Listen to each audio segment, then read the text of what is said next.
Welcome back to Golf Training Hacks. In other videos we talked about how it's so important to increase your range of motion in your shoulder to help your backswing.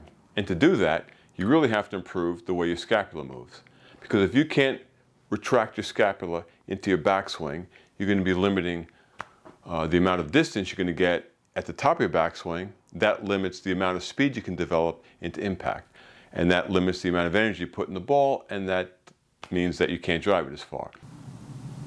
But that's not the only reason why you need to improve your shoulder range of motion.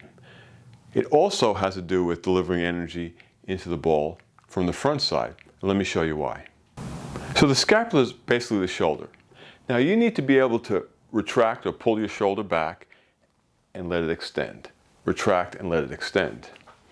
So from this position, you should be able to extend your shoulder and pull it back.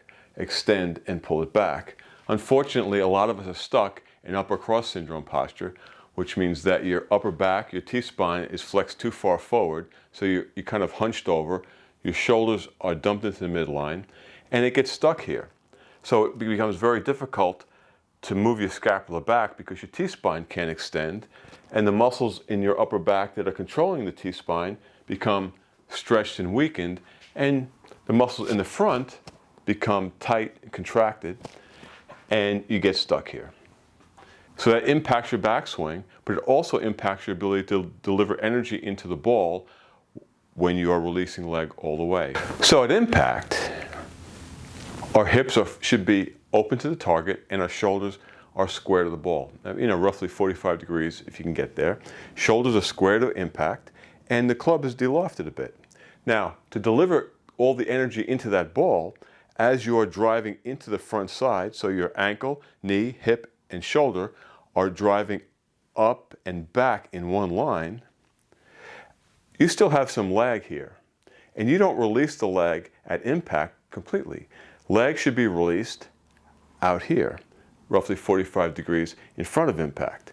So you're maintaining leg into here, and you're releasing it out here.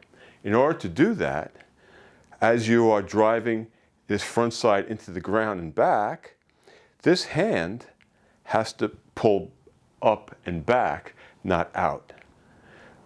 To do that, you need your scapula to move and retract. So as you're driving into impact, this hand is pulling the club up and back, not out. So if you are stuck here and you can't do that, you're more likely to chicken wing and keep that leg going through and pushing that ball out instead of driving your front side into the ground, keeping that leg as you impact the ball, and then driving up and back. So that front side scapula needs to work just like the rear side to help you deliver energy into the ball.